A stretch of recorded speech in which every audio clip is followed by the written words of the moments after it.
Assalamualaikum warahmatullahi wabarakatuh. Baiklah anak-anak ibu, sekarang marilah kita lihat video pembelajaran ibu yang berjudul Quran Surat Al-Hujarat ayat 13.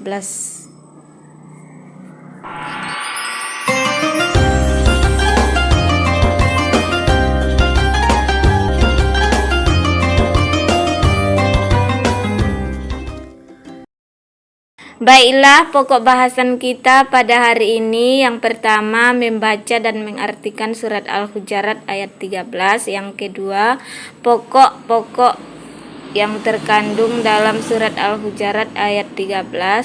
Kemudian yang ketiga menuliskan surat Al-Hujarat ayat 13. Dan yang keempat menghafalkan surat Al-Hujarat ayat 13. Mari kita dengarkan bacaannya. A'udzu billahi minas syaitonir rajim. Bismillahirrahmanirrahim. Ya ayyuhan nasu inna khalaqnakum min sakarin wa unsa wa ja'alnakum su'uban wa qabaila lita'arafu inna akramakum indallahi atqakum innallaha alimun khabir.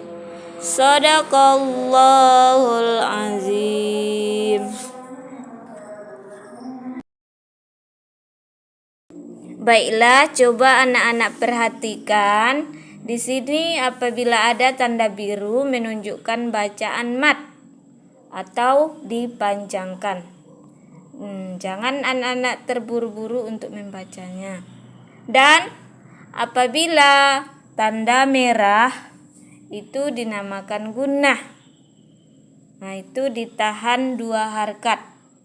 Dan kemudian yang terakhir hijau.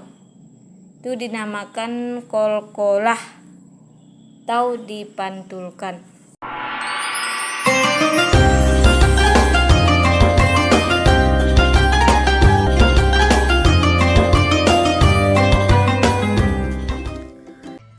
Berikutnya, coba anak-anak perhatikan untuk mengartikan surat Al-Hujurat ini.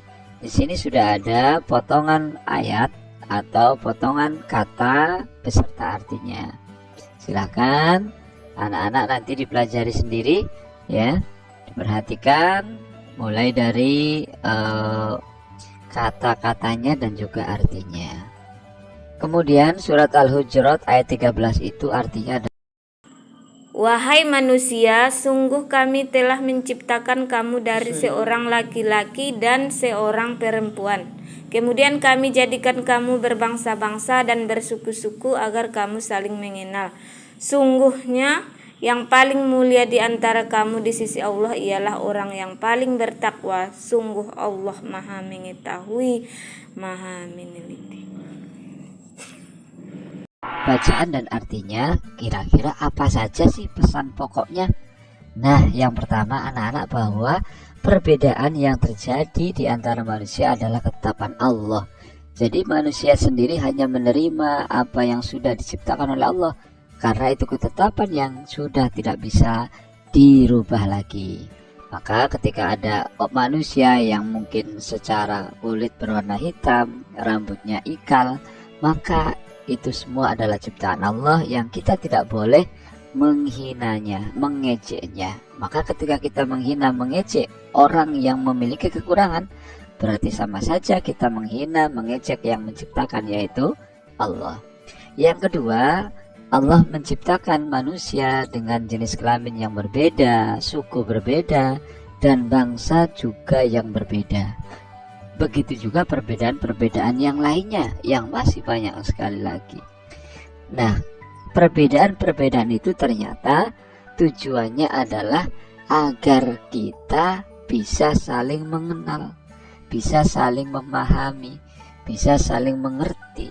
Sehingga dengan kita memahami perbedaan-perbedaan antara kita dengan yang lain, manusia satu dengan yang lain, kita diharapkan saling memberi rasa hormat, saling menghargai, dan saling mengenal. Dan yang terakhir, sesungguhnya orang yang paling mulia di hadapan Allah adalah orang yang paling bertakwa. Bukan orang yang mungkin paling putih kulitnya, paling kaya, atau paling lurus rambutnya, atau paling panjang hidungnya, bukan. Tapi manusia yang paling mulia adalah yang paling bertakwa. Berikutnya langkah yang akan kita bahas adalah menulis. Nah, anak-anak semuanya coba diperhatikan ya, ketika mau menulis surat Al-Hujurat ini, yang pertama, menulis Arab beda dengan menulis huruf Latin.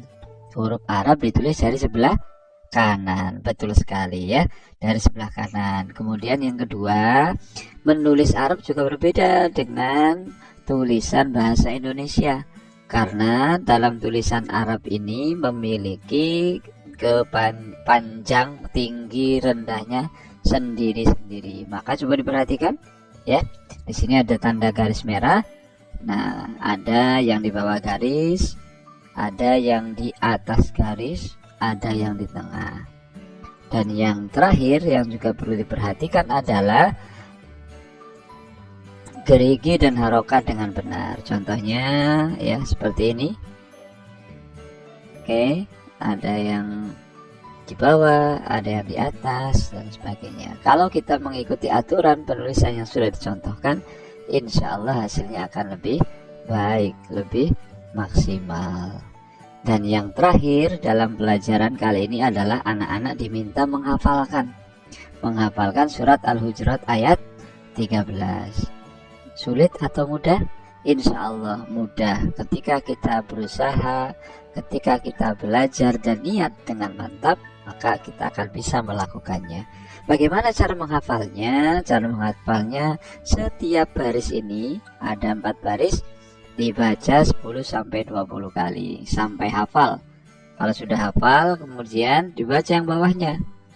Kalau yang atas dan bawah ini dua sudah hafal, maka dibaca dua-duanya 10-20 kali, dan seterusnya di baris-baris dan di ayat-ayat berikutnya. Anak-anak juga bisa mengerjakan tugas-tugas yang ada ya. Ada tugas 1 yaitu mencari bacaan gunnah, qalqalah, dan mad. Ingat tadi ya, ada yang warna merah, warna biru, dan warna hijau, diperhatikan. Yang kedua, mencocokkan antara huruf Arab atau ayat dengan artinya. Ini belum sesuai antara yang kanan dan kiri, antara Arab dan artinya. Kemudian anak-anak bisa menarik dengan garis ya, menarik dengan garis. Yang ketiga yaitu anak-anak juga bisa menulis baik di buku yang bergaris maupun yang tidak. Untuk awalan, untuk latihan, anak-anak bisa menulis di buku yang bergaris ya. Tentu akan lebih mudah, dan perhatikan contohnya, mana yang di bawah garis, mana yang di atas garis. Dan yang terakhir, anak-anak bisa mengisi lembar refleksi di bawah ini dengan mencentang yang anak-anak sudah pelajari. Dan demikian anak-anak semuanya. Semoga yang sedikit ini bermanfaat. Mari pelajaran kita pada kesempatan kali ini kita tutup dengan doa kafaratul majlis. Subhanakallahumma wa bihamdika asyhadu an la ilaha illa anta astaghfiruka wa atubu ilaik. Demikian dari Misra Ans. Wassalamualaikum warahmatullahi wabarakatuh.